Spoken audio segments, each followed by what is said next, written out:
Good morning, my fellow Nerfers. It's Felix Phone Forge again, and this is the first in a series of videos on how to paint Nerf blasters. How do you get from this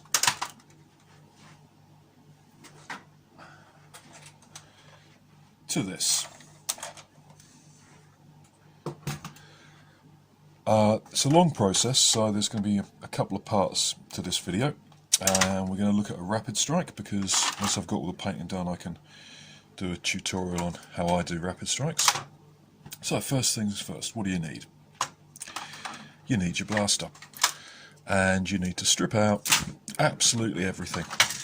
You can paint with things inside, but I wouldn't recommend it because it makes marking things out totally nasty and difficult and a pain in the bum. Having stripped all the insides out and put those to one side,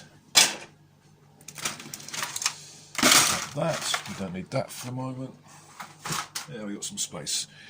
Okay, you're going to need to assemble your tools. Before you get to painting, you've got to prepare, and preparation is the absolute single most important stage of the procedure. It doesn't matter what paint you use, it doesn't matter that much what paint you use. To a large part that depends on where in the world you are and availability.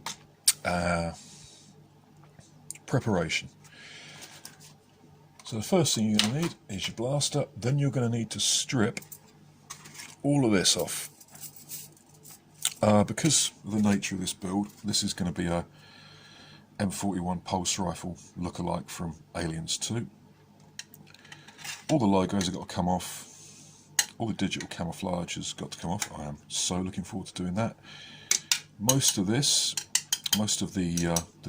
matte paint has got to come off to provide a decent keying surface for the paint you're going to put on. And anything that is gloss has got to really be removed. You've got to do that on both sides of your blaster, both halves of your shell.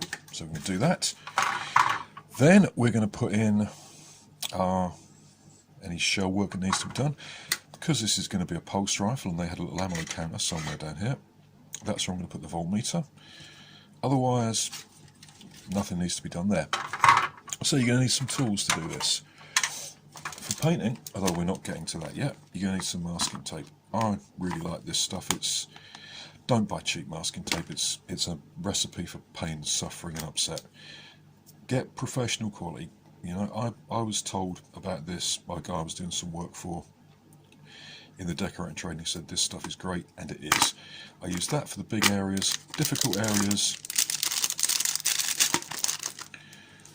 Model making masking tape. Very similar.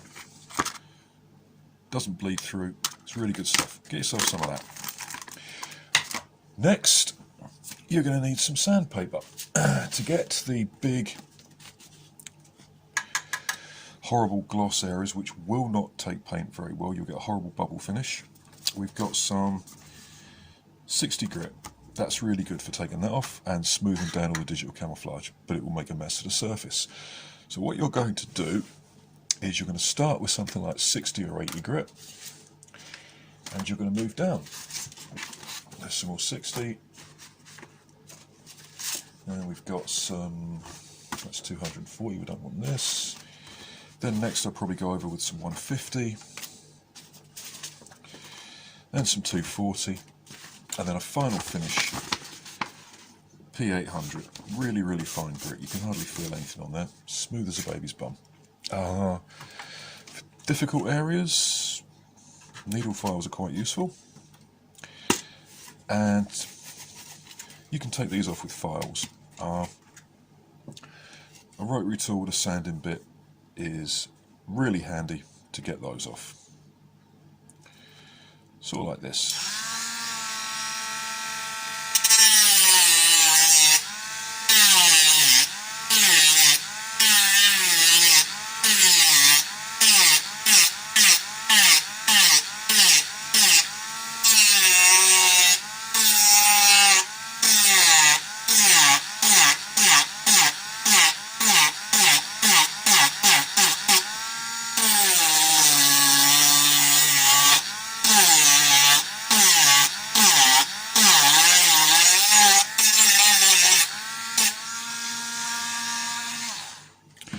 There you go. You see the speed of that, but you also see the sort of mess it leaves on the surface, which is why we are going to take our 60 grit. The whole point of this is that each time you move to a smaller grit size, you make smaller marks on the plastic.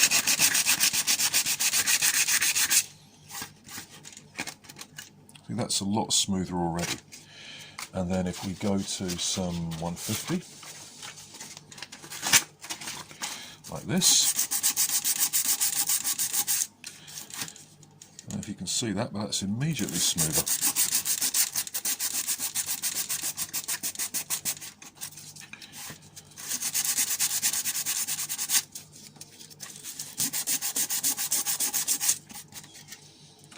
That was some 150, and then we're going to move to some 240. Each time, less pressure, lighter grit, and you get a very nice smooth finish.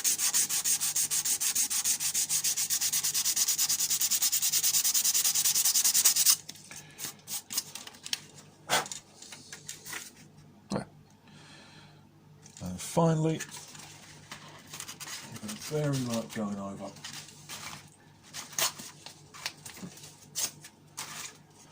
with our 280.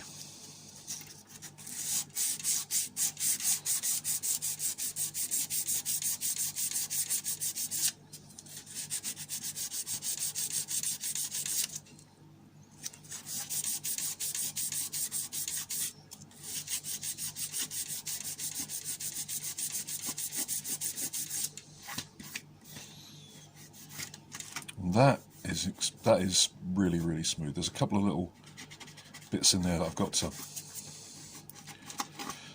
to remove, but that was just to show you, the basic principle. Start with something like 60, then go to something into the 120s, the 100s, 150s, and then just move down until you're completely done. So what I've got to do is get all this off, make a mount for the voltmeter, and there we go. So that's the first stage. What I'll do now is I'll go off and do that and show you what it looks like when it's finished.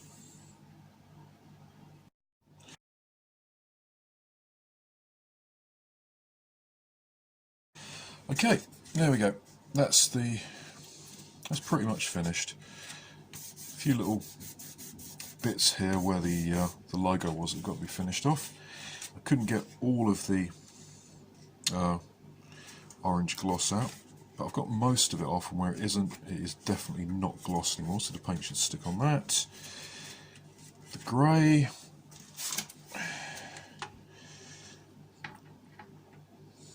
grey's been taken down and is now a nice smooth finish for the paint.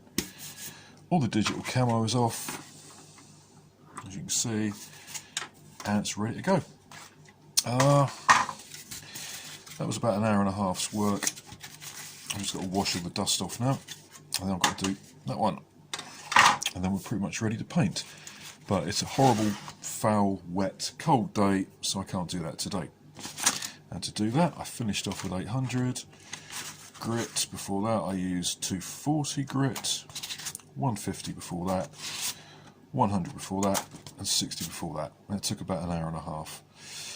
Okay, I'm going to go off and spend another hour and a half sanding this down. And when that's done, we can move on to painting.